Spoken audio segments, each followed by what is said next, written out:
From ABC News, live in Times Square, this is Good Morning America with Robin Roberts and George Stephanopoulos. How cute that is! I love that. But the big question this morning, Sam, are they wearing high heels? No. Proudly, happily, I could say no. Okay, no high heels down there, but it is a new footwear trend for little girls that is causing something of a controversy. What's at issue is, are heels safe for growing bones and developing minds? And Andrea Canning is here with the story. Good morning, Georgia. And we're talking about heels for babies who can't even walk as young as 3 months old. But doctors say when the heels go from dress up to real life, they can do real damage to growing feet and perhaps push a little girl to grow up too fast. It's the latest spring fashion craze, tots teetering in high heels, sparked in part by some of Hollywood's most photographed kids. And they're a must-have on TV's Toddlers and Tiaras. What do you think of little girls in heels? No good. I just think they grow up too fast as it is, and I think kids should be kids and they shouldn't be all dressed up. Childhood I see as bare feet, be able to run around carefree, and I think that sort of makes it hard to do. High heels make it hard to do. Like it or not, high heels for kids are here to stay, and they're not just for celebs.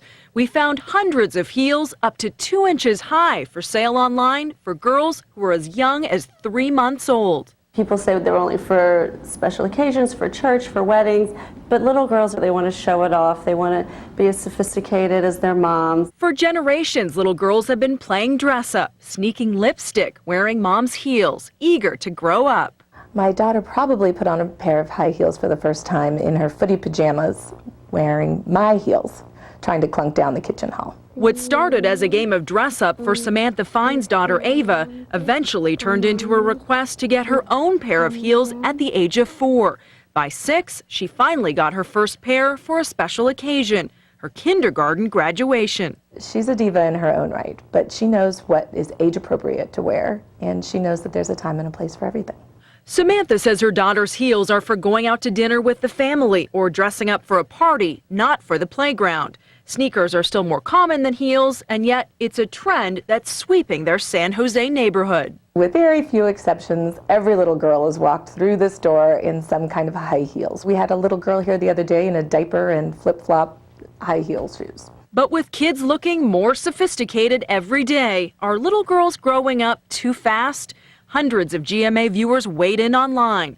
Annie in Pennsylvania wrote, "Girls looking older than what they are is sending the wrong message." Minetta in West Virginia wrote, "It's very inappropriate for little girls to wear heels. Let them be little girls, not little women." They have plenty of years ahead to wear heels and be adult. And not to mention the long-term health risks. Heels make it hard to balance and can have negative effects on growing feet. Wearing them every day, or even 5 days a week, 6 days a week for more than 6 or 7 hours a day, that could pose possible problems. We're dealing with a foot that's in development, which means the muscles, the tendons, and the ligaments are certainly not as strong at that age as they are, say, at age 18. And if you just can't say no to your little one, the key is moderation. For Samantha, it's about allowing Ava to grow up in baby steps. It's incredibly important for her development and growth to have a well-rounded upbringing in all ways, and learning to be a lady is part of growing up.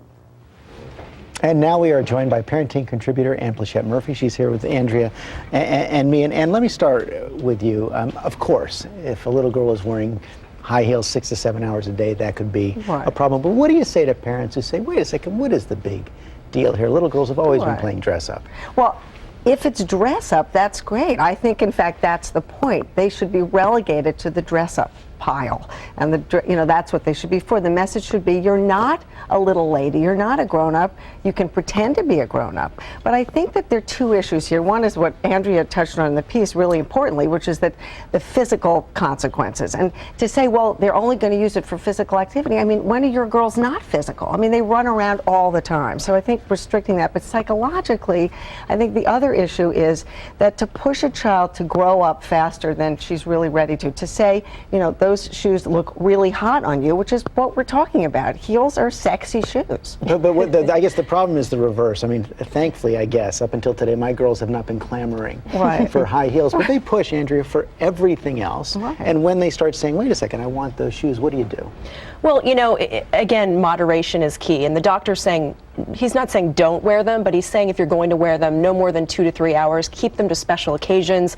And also the wedges seem to be a little better for growing feet as far as balance and not disrupting your foot growth. So go with the wedges if you really have to give in. But you know, if your daughter is dying for a pair of these, also one thing you can try is to steer them away from the heels by going for these like glitzy, glittery. That's a great idea. And That's a great idea. this can almost like deflect them away from the heels by you know getting the sparkles in their face, and so they might like these better in the end. I can see this working for maybe a little while, but once they get into the great shoes, they might they might push back.